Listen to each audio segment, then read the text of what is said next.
안녕하십니까. 행복한 안식일입니다.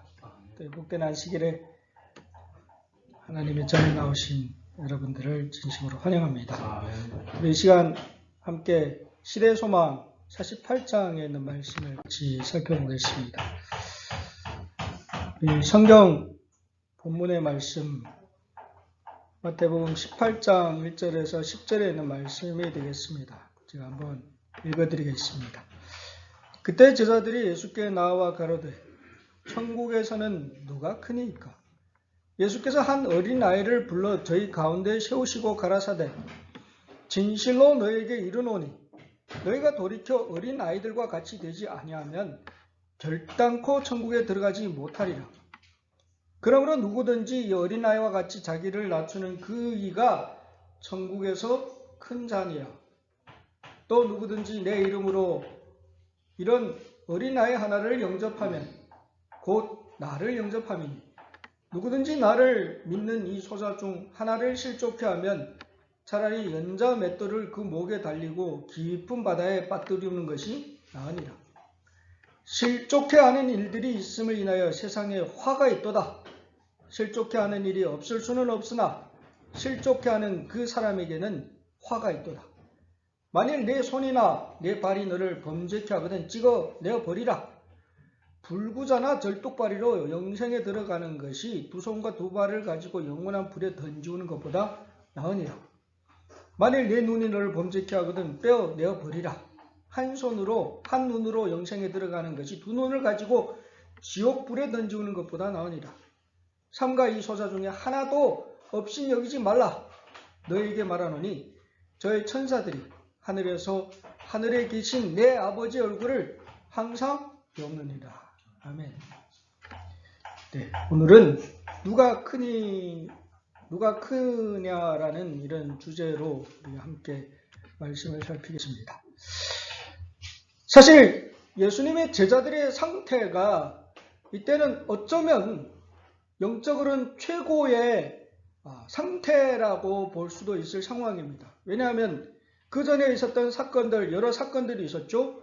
이미 예수님의 제자들은 예수님과 함께 기가하면서 예수님이 여러 가지 행적들을 함께 경험했습니다. 특별히 베드로, 요한, 야고보는 어땠습니까? 변화산에서 예수님이 변화된 모습을 그는 직접 눈으로 확인을 했고 귀로 또 들었고 여러 가지를 경험했던 그런 상황이었습니다. 그럼에도 불구하고 예수께서 제자들에게 계속해서 지금 뭘 얘기하고 있습니까? 십자가에 대해서 이야기하고 있습니다. 나는 이제 죽어야 된다고 이야기하고 있습니다. 그런 말씀이 제자들에게는 어떻게 믿음으로 다가왔었습니까? 올바로 깨달았었습니까? 그렇지 못했다는 것입니다. 근데 예수님께서 지금 어디로 간다고요? 예루살렘으로 우리가 간다고 그렇게 이야기를 했습니다. 그때 이 제자들의 마음속에 어떤 마음이 생겼을까요? 드디어 이제 우리 선생이 드디어 예수님께서 예루살렘에 가서 왕으로 등극하려나 보다. 드디어 이제 그때가 왔다고 생각을 했습니다. 제자들 내부 마음속으로 각자의 마음에는 어떤 마음이 있었을까요? 이제 가서 예수님이 왕이 되면 나는 어떤 위치에 있게 될까? 우리 선생님이 나는 어느 위치에다 세워줄까? 그래, 나는 그래, 베드로는 아마 이렇게 생각했을 겁니다. 나는 그래도 수제자인데. 그래도 내가 그래도 예수님이 왕이 되면 영의정 자리는 내 거가 아닐까? 오늘날 말하면 총리 자리는 내 거가 아닐까? 베드로는 나름대로 그렇게 생각할 수 있겠죠? 요한과 야고보도 각자가 지금 다른 얘기를 하고 있는 겁니다. 예수께서 그렇게도 십자가에 대해서 얘기했고 자신이 이제 당하게 될 그러한 일, 큰 시험이 닥쳐오게 될 그런 상황들을 충분히 설명했음에도 불구하고 제자들은 뭐예요? 다른 꿈을 꾸고 있었다는 것입니다. 이런 걸 할 때 뭐라고 합니까? 동상이몽이라고 합니다. 같은 침대에서 자지만 다른 꿈을 꾸는 거예요. 예수님께서는 분명하게 다가올 사건들에서 이야기하고 있었지만 여기서 제자들은 계속해서 이제 이루어질 그 나라에서 누가 더 크냐 하는 그런 논쟁으로 지금 논쟁을 벌이고 있었다는 겁니다. 그러니까 뭐예요? 예수님이 함께 가도 뒤에 멀찌감치 지금 따라가고 있었다는 것입니다. 눈치만 보고 있었다는 것입니다. 제자들의 소망은 어긋나섰습니다. 예수께서 그렇게 정말 여러 번 반복해서 계속해서 십자가에 대해서 설명을 하고 오셨지만 제자들이 기대했던 것은 영광의 왕국이었습니다. 고난의 왕국이 아니고 고난의 십자가가 아니고 그 영광의 왕국을 기대했었고 그 영광의 왕국에서 자기의 자리를 지금 기대하고 있었다는 겁니다. 그러니까 뭘 하고 있습니까? 누가 더 높은 자리에 앉을 것이냐를 지금 서로 계속해서 논쟁을 하고 있었다는 것입니다. 근데 예수님께서는 참 다른 그 제자들의 그때의 상황으로는 도무지 이해할 수 없는 그런 이야기를 던지고 계시라는 것입니다. 예수님께서 제자들 사이에 그런 논쟁이 있음을 예수님은 아셨습니다. 네, 예수님께서 제자들에게 뭐라고 하시냐면 아무든지 첫째가 되고자 하면 무사람의 끝이 되며 무사람을 섬기는 자가 되어야 하리라 하고 말씀하고 있습니다. 여러분 이것이 그리스도 왕국의 정신입니다. 그런데 제자들의 그 상태로 이 말씀이 이해가 됩니까? 절대 안 됩니다. 왜냐하면 그때 당시에 이스라엘은 누가 통치하고 있습니까? 로마라는 대제국이 통치하고 있습니다. 로마 사람들이 이스라엘 사람들을 정말 이렇게 사람 대접을 잘 했습니까? 아닙니다. 피지배인입니다. 그러다 보니까 로마인이 예를 들어 길을 가다가 어떤 이스라엘 사람 보고 내 짐을 지고 가는데 너 잠깐 와서 내 짐 좀 지어줘 하면 무조건 지어줘야 됐습니다. 법적으로. 내가 뭐 어떤 바쁜 일이 있든 상관없습니다. 로마인이 그냥 요청을 하면 무조건 해줘야 되는 게 그게 그때 당시 상황이었습니다. 그러니까 세상의 법으로는 뭐예요? 첫째가 되는 사람은 밑에 사람을 어떻게 하는 사람이에요? 부리는 사람이 첫째인 거예요. 제자들의 그 생각 속에는 뭐예요?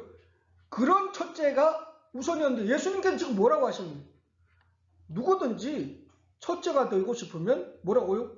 끝에가 서고 오히려 섬기는 사람이 되라고 하는 겁니다. 그래서 예수님께서 지금 최후의 만찬에 성찬 예식이 세족 예식이 나왔던 이유가 뭡니까? 저녁이 돼서 이제 식사를 해야 되는데 이스라엘은 뭐예요? 저녁 식사 전에 항상 발을 씻고 손을 씻고 식사 자리에 임해야 했습니다. 근데 이 제자들이 뭐 하는 거예요? 서로 눈치 보는 거예요. 나는 이제 수제자인데, 난 나이도 있고 한데, 이거 어린 것들이, 이거 좀 눈치 있게, 좀 발 씻은 물도 갖고 오고, 이거 봉사를 하고 해야 되는데, 서로 다 눈치 보는 거예요. 누구 하나 움직일 생각을 안 하고 있었습니다. 예수님께서 친히 물을 떠다가 베드로의 발을부터 씻겨주셨다는 것입니다. 그게 그리스도 왕국의 정신이라는 것입니다. 그게 오늘날 이 교회의 정신이어야 하는 것입니다. 교회는 군림하는 곳이 결코 아닙니다. 뭐 교회 목사로서 군림해가지고 뭐 시켜먹고 장로로서 군림해가지고 뭐 시켜먹고 집사로서 근데 많은 경우 우리는 그런 오해를 합니다.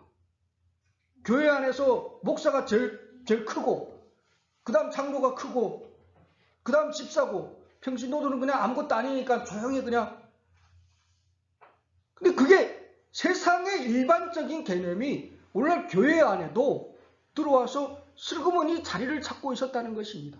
제자들의 마음속에 있었던 그 마음도 마찬가지였다는 겁니다. 그러니까 뭐예요? 지금 뭘 갖고 얘기하는 거예요? 서로 누가 더 크냐? 그걸 갖고 지금 논쟁이 붙었다는 것입니다.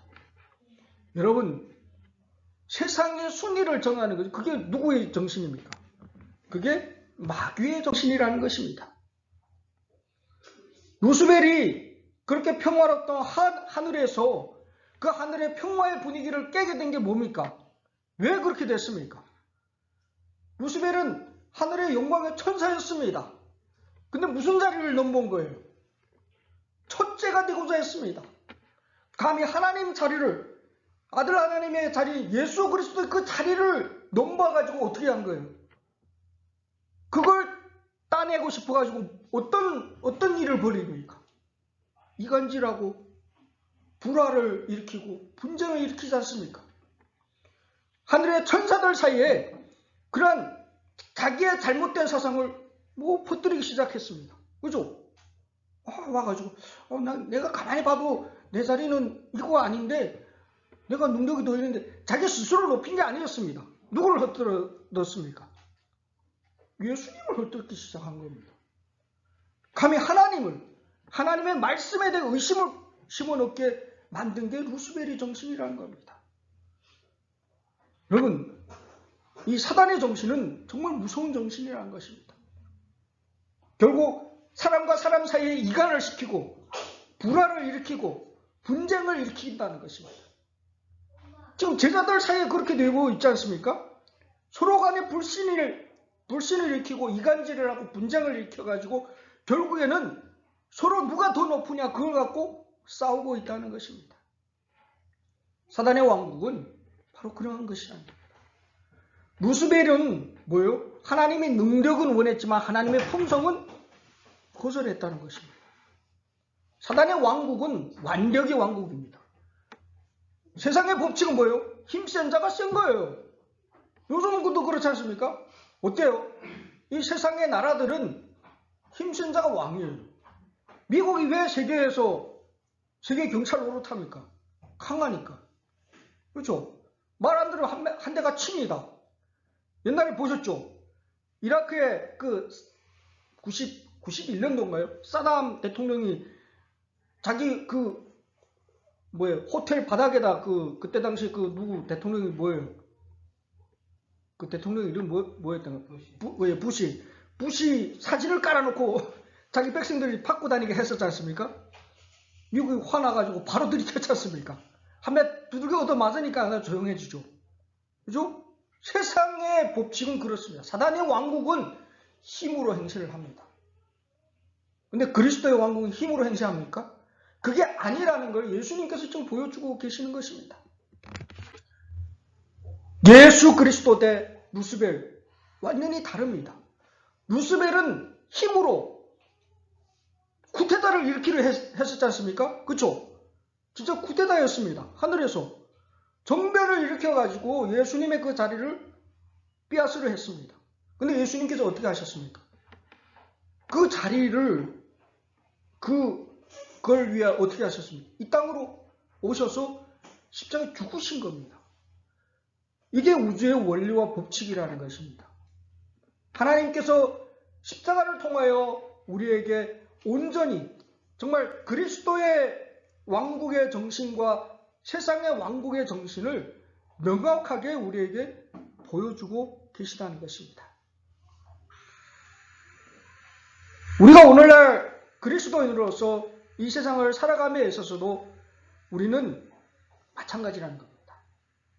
어떤 마음이 우리를 지배하느냐에 따라서 어떤 정신이 우리의 삶을 지배하느냐에 따라서 우리의 삶은 달라질 것이라는 것입니다. 여러분, 교회에 우리가 지금 안식일에 똑같이 우리가 예배를 드리고 똑같이 교회에 나오지만 분명하게 교회 안에도 그리스도의 정신으로 사는 사람이 있고 아직도 마귀의 정신에 사로잡혀서 사는 사람들이 있다는 것입니다. 예수님의 12제자들도 마찬가지였지 않습니까? 예수님의 12제자 중에 사실 12제자들이 모여가지고 항상 누가 크냐 하는 논쟁을 일으켰는데 그 논쟁을 던져놓은 장본인이 누군지 아십니까? 가룟 유다였습니다. 가룟 유다가 항상 그 논쟁의 주제를 던져놨습니다. 누구도 그 의식을 못했습니다. 근데 시대 소망에 보게 되면 가룟 유다가 항상 그 화두를 던져놨다 그랬습니다. 이런 식으로 던질 수도 있겠죠.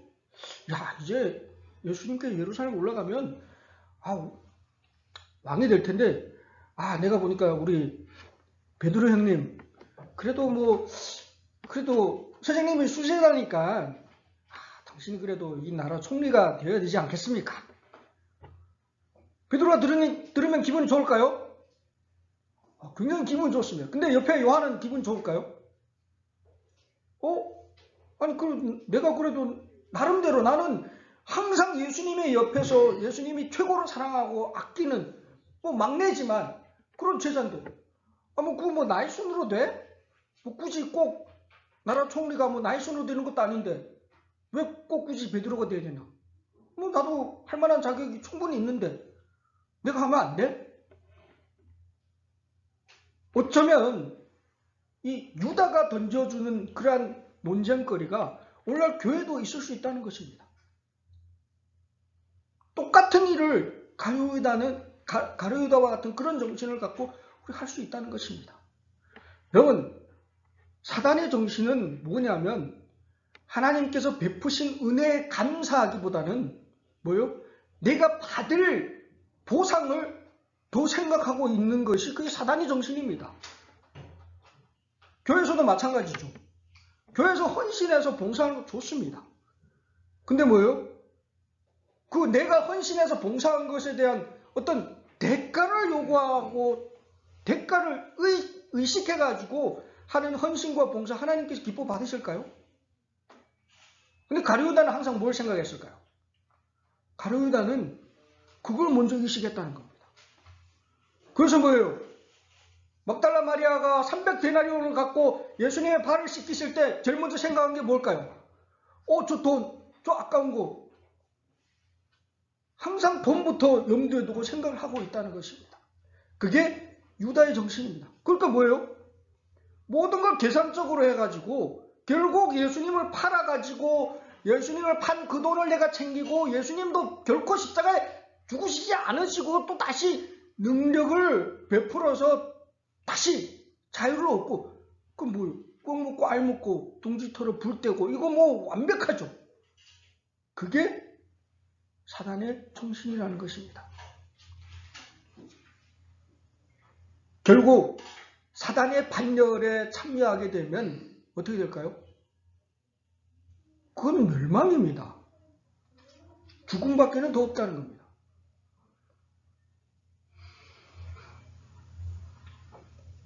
어쩌면 그리스도의 정신은 교회에는 큰 인물이 우리 재림교회는 사실 그렇지 않습니까? 특별하게 특출난 목사가 없습니다. 그렇죠? 보게 되면 아주 대한민국을 대표하고 세계를 대표 다른 거 보게 되면 대표적으로 조영규 목사님 세계적으로도 알아주죠. 굉장히 위대한 인물로서 그러니까 사람이 신이 되는 거예요. 신처럼 돼가지고 정말 막대한 권력을 행사하게 된다는 것입니다. 정말 위험한 거예요. 큰 인물은 오히려 큰 위험이 뒤따르게 되어 있다는 겁니다. 그렇게 되면 어떤 생각을 할까요? 특별히 능력이 뛰어난 사람들은 내가 없으면 이 교회가 돌아 못 간다. 그죠? 내가 없으면 이 모든 게 안 되는 것처럼 그렇게 생각하는 경우들이 있다는 겁니다. 그죠? 하나님의 능력에 의해서 하나님의 은혜로 내가 이 자리에 온 것이 아니라 내 능력이 뛰어나가지고 내가 없으면 모든 게 안 된다고 생각하는 경우들이 많게 된다는 겁니다. 교회 안에도 마찬가지입니다. 내가 이 교회는 필수적인 존재다. 그것은 정말 위험한 일인 것입니다. 혹시 여기 사진에 이분 누군지 아십니까? 존 하비 켈록이라고 재림교회 초창기에 굉장히 유명하신 분입니다. 혹시 들어보신 경우 있습니까? 한 번도 들어못 보셨죠? 네, 존 하비 켈록이라고 그때 당시 이 사람은 19세기 1860년대에 미국에서 내노라는 의사였습니다. 그리고 이분이 운영하던 배트클릭 요양원이 그때 당시에는 세계 최고의 요양원이었습니다. 미국의 대통령, 미국의 국회의원들, 요양하고 질병을 치료하러 찾아갔던 그런 요양원이 베트클리 요양원이었습니다. 이분은 이 의사가 굉장하게 아주 정말 전국적으로 소문이 나고, 그래가지고 그때 당시 그 베트클리 요양원이 정말 미국을 대표하는 요양원일 뿐 아니라 세계적으로도 소문난 그런 요양원이 엄청나게 규모가 커졌습니다. 뭐 거의 전체 재림 교단을 리드하는 듯이 보이는, 그러니까 이 교회에서 무슨 권고를 하고, 엘렌 G 화이트 그때는 살아 계실 때예요. 엘렌 G 화이트이 어떤 이 교회 이상을 보았습니다. 이 요양원을 흩어야 되고 여기에 베트클릭에 모여있는 것들, 사업들을 분산을 하라 했습니다. 세계로 분산하고 전국으로 분산을 해가지고 이를 추진해야 된다는 계시가 여러 번 주어졌음에도 불구하고 말을 듣지 않았습니다. 굉장히 교만했습니다. 이 의사가 그런 생각한 거예요.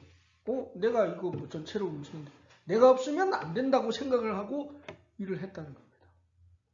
하나님의 기별이 전해지지 않을 때는 하나님께서 직접 움직이십니다. 뭐 재림교회사를 공부하다 보면 다 아는 사건이지만 베틀클릭 요양병원이 불에 탑니다. 그때 당시에 그 화재를 진압했던 소방관의 이야기로는 물을 부었는데 기름을 부은 듯 다했다고 그렇게 표현하고 있습니다. 소방관이 물을 쏘면 쏠수록 화염이 더 커졌다고 그럽니다. 그 물이 아니라 기름이 됐다는 겁니다. 완전히 전소됐습니다. 하나도 못 건지고 깡그리 그냥 완전히 하나님께서 직접 움직이신 겁니다. 기별의 경고를 무시하게 되면 그렇게 되는 겁니다. 결국 후에 이분이 또 그 엘렌 G 화이트 기별은 명확했습니다. 이제 분산해라. 이거는 하나님께서 치신 거다. 근데도 고집을 피우고 말을 안 들었습니다. 그 자리에도 더 큰 요양병원을 지었고 결국에는 이 사람은 후에 재림교회를 떠나버립니다. 세상으로 나가버립니다. 이 위대한 한 사람이 인물이 떠나가지고 재림교회가 없어졌습니까? 아닙니다. 이 사람이 떠났대가지고 요양병원이 없어졌습니까? 아닙니다. 기별은 계속해서 하나님의 기별에 의해서 요양병원이 세워졌고 하나님의 기별에 의해 가지고 이 사람도 지혜를 얻어가지고 일을 해왔음에도 불구하고 결국 하나님이 이 사람은 떠나게 되었고 세속적으로도 이 사람은 굉장히 유명합니다. 그 시리얼 아시죠? 시리얼. 아침에 이게 미국에서 먹는 시리얼. 그걸 제일 처음으로 발명한 사람이 이 사람입니다. 세속적으로는 굉장히 성공했습니다. 그게 무슨 의미가 있을까요? 여러분, 위대한 인물, 그 한 사람에 의해서 하나님의 사역이 이루어진 게 결코 아닙니다. 하나님의 사업은 오히려 평범한 여러 사람들에 가지고 역사는 만들어진다는 것입니다. 사람이 오히려 지나치게 똑똑하게 되면 하나님의 사업에 큰 걸림돌이 될 수도 있다는 것입니다. 하나님께서 정말 기뻐 사용하시는 사람은 정말 세상에 어디에 내놔도 부끄럼 없는 그런 똑똑한 사람이 아니라 하나님 말씀에 전적으로 순종하고 겸손하게 자기를 낮추는 사람을 사용하신다는 것입니다. 정말 그랬다면 뭐요? 예수님이 12제자 중에 가룟 유다가 오히려 더 쓰임을 받았어야 합니다. 그렇지만 그는 반대로 예수를 파는 그런 제자가 됐다는 것입니다. 오늘날도 마찬가지입니다. 그래서 예수께서 뭐라고 하십니까? 너희가 어린 아이와 같이 되라고 말씀하고 있습니다. 너희가 어린 아이와 같은 믿음을 갖지 아니하면 결단코 천국에 못 들어간다고 주께서 말씀하십니다. 너희가 돌이켜 어린 아이들과 같이 되지 아니하면 결단코 천국에 들어가지 못하리라고 주님께서 말씀하십니다. 왜 그랬을까요? 아이들은 단순합니다. 그죠? 뭐 아이들을 키워보시면 뭐예요? 정말 순진합니다. 제가 예전에 한번 그 활용에 있을 때 탈북자 아이를 이렇게 교회에서 이렇게 걷어가지고 키운 적이 있습니다. 그때 뭐 우리 하영이 또래였습니다. 근데 그 아이한테 제가 이제 봄에 그 교회 디브란에 이런 터전이 있었습니다. 그 이제 터전을 가꾸면서 거기다 채소를 좀 심어놨는데 비료를 유기농으로 한다고 콩을 심어가지고 거기다 비료로 줬습니다. 근데 그 아이가 같이 이렇게 도와서 이렇게 주고 그랬는데 여자애였는데 그 아이가 물어보는 거예요. 아니 전도사님 왜 이렇게 콩을 이렇게 여기는 중국은 참 희한합니다. 콩을 삶아서 왜 이렇게 심습니까? 그렇게 물어보더라고요. 그래서 제가 그랬습니다. 중국은 과학이 발달해가지고 여기다 삶은 콩을 심으면 콩이 삶은 콩이 열려. 가을에 가가지고 그러면 따로 삶을 필요 없이 이걸 그냥 따서 먹으면 돼. 제가 그냥 우스갯소리로 그렇게 얘기를 했어요. 그리고 이제 그 아이를 저희 부모님한테 또 보내서 막 시내에서 그때 이제 막 따소부 해가지고 농촌의 시골로 보냈습니다. 저희 집으로. 근데 어느 날 뭐 그때 딱 파종철이니까 이제 저희 집에서도 콩도 심고 옥수수 심고 그 아이를 데리고 다니면서 이렇게 심고 그랬어요. 어느 날 제가 이제 집에 내려갔는데 저희 어머니가 저한테 얘기하는 거예요. 뭐 얘가 얘기하는 게 네가 그 교회에서 콩을 삶아서 심었다고 하는데 도대체 무슨 얘기냐고. 그 콩을 삶아 심으면 삶은 콩이 달린다고 그렇게 얘기하던데 그게 무슨 얘기냐고. 제가 아이들은 단순합니다. 아이들은 뭐라고 얘기하면 뭐예요?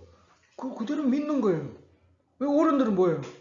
어른들은 자기 생각이 있고 자기의 주견이 있으니까 하나님의 말씀이 성경 말씀이 우리에게 펼쳐졌을 때 우리는 어떻게 믿어요? 우리는 빼고 믿습니다. 내가 믿을 것만 믿어요. 그죠? 요만큼은 뭐 보니까 믿을만 하네. 요만큼은 요거는 좀 아닌 어중간하고 여기는 도무지 아닌 것 같고 그게 어른들의 믿음이라는 것입니다. 아이들은 100% 믿습니다. 뭘 얘기하면 거기에 토를 달지 않습니다. 근데 어른들은 항상 뭐예요? 자기 주변 많이 배운 사람일수록 오히려 더 위험한 겁니다. 그렇죠? 똑똑한 사람일수록 오히려 더 위험할 수도 있다는 것입니다. 그래서 예수님께서 말씀하십니다. 예수께서 말씀하신 것은 뭐 어린아이처럼 뭐 아무것도 배우지 말라 그게 아닙니다. 뭐예요? 단순한 믿음. 그리고 자기를 부정하는 믿음. 자기 주장이 없습니다. 아이들은. 부모가 말씀하시면 그걸 그대로 따르는 게 어린아이라는 것입니다. 그리고 뭐예요? 신뢰합니다. 100% 믿습니다. 그 아이는 뭐예요? 제 말을 100% 믿은 거예요. 신뢰를 하니까 그걸 그대로 또 가서 저희 어머니가 그랬대요. 그 세상에 삶을 콩을 심는 게 어디 있냐고. 절대 그런 일이 없다고. 근데 그 아이가 저희 어머니한테 끝까지 우기더래요. 그 삼촌은 절대 자기한테 거짓말을 하는 사람이 아니니까 그거 정말 사실이라고. 왜요? 믿으니까. 저는 그렇게 거짓말을 해본 적이 없으니까 그 아이한테. 그러니까 그건 100% 믿은 거예요. 그게 아이들의 믿음이라는 것입니다. 하나님의 말씀이 우리에게 응할 때 어린 나이와 같은 단순함과 자기 부정과 신뢰하는 하나님을 올바로 신뢰하는 믿음으로 그 말씀을 믿고 받아들이게 되시기를 간절히 바랍니다. 그런 사람이 결국 임침을 받습니다. 근데 우리는 어떻습니까? 순수합니까? 지금 우리들이 마음이 순수합니까? 우리들이 믿음이 정말 어린아이와 같은 그런 믿음으로 우리가 이 자리에 앉아 있습니까? 오늘도 뭐 여러 가지 자기 나름대로 계산을 하고 우리가 교회에 왔을 수 있습니다. 그렇죠? 자기 나름대로 어떤 것들을 내가 하나님 앞에 기대해가지고 바라는 마음으로 이 자리에 앉아 있을 수 있다는 것입니다. 혹 내 믿음이 순수하지 않다면 회개하십시오. 주님께 나아가서 내 마음이 어린아이와 같지 않음을 회개하시기 바랍니다. 주여, 제가 먼저 회개합니다. 진실하고 통회하는 사람, 하나님께서 가장 귀히 보시는 사람입니다. 결국 하나님이 인침을 받는 사람은 회개하는 사람입니다. 회개하라, 천국이 가까웠느니라. 그게 주님께서 이 땅에 전해졌던 첫 번째 복음이었습니다. 그리스도인에게 가장 우선적으로 필요한 게 있다면 진실된 회개라는 것입니다. 그런 회개하는 마음을 품은 자들이 결국 하나님의 인침을 받고 하나님 나라에 들어가게 될 것이라는 것입니다. 제자들은 예수님의 말씀이 이해가 안 됐습니다. 그래가지고 마음에 불편이 굉장히 많았습니다. 이상한 소리. 예수님께서는 아니 뭐 어떻게 세상에서 우리가 살아가는데 섬기는 자가 첫째가 되고 이건 말도 안 되는 얘기라고 생각을 한 겁니다. 그래서 나름대로 또 그때 요한이 조금 예수님께 대한 어떤 그런 마음을 다른 표현을 한 게 뭐냐면 선생님 제가 보니까 선생님을 따르지 않는 어떤 사람들이 뭐 선생님의 이름으로 귀신도 쫓아내고 뭐 그런 걸 보고 저희가 가서 제지했습니다. 제가 막았습니다. 그럼 저희가 잘했죠? 칭찬을 듣고 싶어서 예수님께 나아가서 이야기를 했다는 것입니다. 근데 오히려 예수님께서는 뭐라고 했습니까? 금하지 말라. 내 이름으로 이런 일을 행하는 자들은 그걸 행하고 나를 비방할 자가 없느니라. 사실 기독교회 편협적입니까? 기독교회가 배타적입니까? 어떻습니까? 우리들의 마음도 좀 예수 믿고 나서 더 좁아졌습니까? 아니면 더 넓어졌습니까?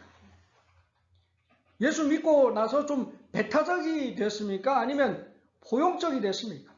어떤 것 같습니까? 예수의 정신은 편협과 배타일까요? 아니면 포용하고 안아준 정말 넓게 넓은 아량을 가지고 품어주는 것일까요? 여기에서 예수님께서 이 요한의 이 사건을 통해서 오늘날 기독교의 바른 정신을 우리에게 이야기해주고 있다는 것입니다. 기독교는 굉장히 편협적이고 배타적인 종교입니다. 근데 사실 기독교에는 성경이 우리에게 이야기하고 있고 예수가 우리에게 보여준 기독교에는 결코 편협적이지 않고 결코 배타적이지 않습니다. 인간이 그걸 잘못 믿고 특별히 대한민국 더 특별하지 않습니까? 밖에 다른 교단은 제7의 안식일 예수 재림교회 뭐라고 합니까? 이단이라고 합니다. 왜요? 자기랑 믿는 게 다르다고. 니네는 이단이다 그거예요. 똑같은 예수 이름으로 모이고 믿고 우리가 기도하고 있음에도 불구하고 우리는 이단 취급을 받고 있다는 겁니다.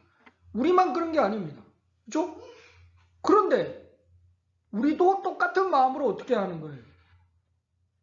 그런 마음을 가지고 우리가 살아갈 수가 있다는 거예요. 여러분, 예수님께서는 결코 편을 가리지 않았습니다. 예수님께서 편협적이고 배타적이었다면 사마리아 여인을 만나면 돼야 안 돼요? 만나면 안 됩니다. 그렇죠? 그 수로보니게 여인의 그 아이를 치료해 주면 돼야 안 돼요? 안 됩니다.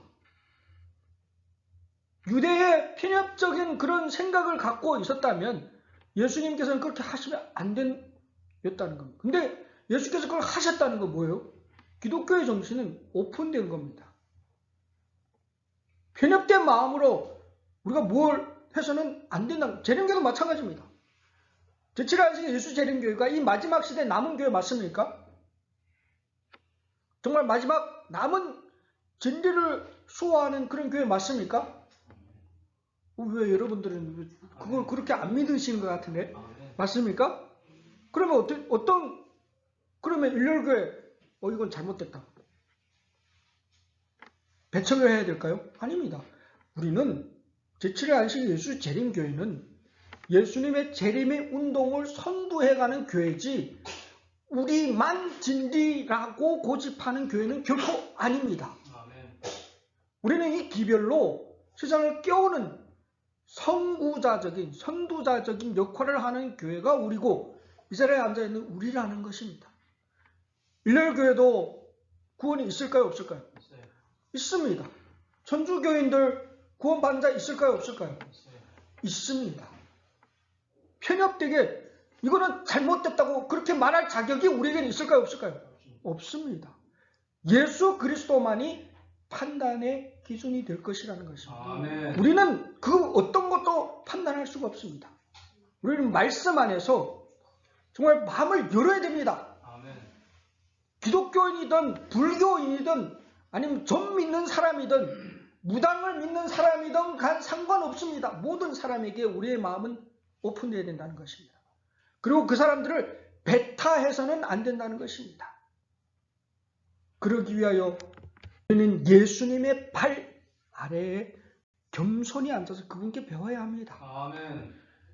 내가 갖고 있는 기준이 아니라 예수의 기준에 내 기준을 맞추게 되시기 바랍니다. 아멘. 예수의 멍에를 매십시오. 그분의 멍에만이 우리를 겸손하게 낮출 수가 있다는 것입니다. 아멘. 그리스도는 위대한 교사이시니 우리는 판단하거나 억제하지 말고 각기 예수의 발 아래 겸손히 앉아서 그에게서 배워야 한다. 시대소망의 이 말씀이 오늘날 기독교의 모든 그리스도인에게 정답을 제시해주고 있다는 것입니다. 아멘. 여러분, 구약에 보게 되면 화목제를 드릴 때 항상 소금을 뿌립니다. 그 소금이 하는 역할이 뭔지 아십니까? 그 소금은 바로 하나님의 의입니다. 예수께서 이 땅에 계실 때 제자들이 뭐라고 했습니까? 너희는 세상의 소금이라고 말씀을 하고 계시죠. 소금이 만일 그 맛을 잃으면 무엇으로 짜게 하리요? 그러면 결과적으로 버림을 받을 것이라고 그랬습니다. 그리스도인은 맛을 내는 사람이 되는 겁니다. 어떤 맛을요? 소금의 맛을. 그 소금은 뭐라고요? 그리스도의라는 것입니다. 소금을 두어서 짜게 한다는 것은 그 소금의 맛이 우리에게 배어서, 즉 뭘까요? 그리스도의 의가 그리스도인의 가운데 배어서 그 맛을 내는 것이지 내 스스로 맛을 내는 게 결코 아니라는 것입니다. 그리스도의 의가 우리에게 들어왔을 때 우리는 그리스도인의 맛을 낼 수가 있습니다. 그래서 우리에게는 뭐가 필요할까요? 그리스도의 의가 필요한 것입니다. 예수님의 의를 마음에 받고 그것으로 맛을 내시는 우리 모두가 되시길 간절히 바랍니다. 너희는 세상의 소금이니 소금이 소금의 맛을 내는 그런 그리스도인이어야 하는 것입니다. 그래서 소금을 두고 화목하라고 말씀하십니다. 정말 다른 게 없습니다. 화목해야 됩니다. 그리스도 안에서 우리가 옛날 얘기 자꾸 해봐야 의미가 없습니다. 과거에 누가 나한테 잘못한 것들 얘기해가지고 그게 해결됩니까? 내 마음이 통쾌해집니까? 아니요. 그리스도 안에서 과거는 십자가에 못 박아 버립시다. 이미 죽었습니다. 예수께서 침례를 통해서 우리에게 가르쳐 주신 게 그거지 않습니까? 내 과거는 죽었습니다. 예수님도 기억 안 하는데 왜 자꾸 우리는 과거를 갖고 얘기를 하고 있는가 하는 것입니다. 예수께서 말씀하십니다. 소금을 두고 화목하라. 그리스도가 있는데 왜 화목 못합니까? 주의 말씀을 따라 하나님이 기뻐하시는 거룩한 산제사로 우리를 드리고 그리스도의 의가 우리 안에 들어와서 그분의 의로 말미암아 화목하는 우리 모든 성도님들이 되시기 바랍니다. 아멘. 못할 게 없습니다. 믿음의 주요 또 온전케 하는 이신 예수를 바라보자. 아멘. 여러분 왜 화목 못합니까? 사람을 바라보면 화목이 안 됩니다. 사람을 보면 뭐가 보입니까? 허물밖에 안 보입니다. 저 보면 저 김파 집사는 성격이 좀 이상한데, 여러분 성격 좋은 사람, 완벽한 사람 이 세상에 있습니까? 네? 제가 앞에서 지금 이렇게 말씀을 여기서 전하고 있지만 저는 완벽할까요? 제가 완벽해서 이 자리에 서 있습니까? 아니요, 저는 허물투성입니다. 이 세상에 완벽한 사람 없습니다. 예수 외에 어느 누가 감히 내 스스로가 완전하고 완벽하다고 할 만한 사람이 있으면 진짜 나와보라고 그러십시오. 그래서 우리는 예수를 믿어야 되고, 아멘.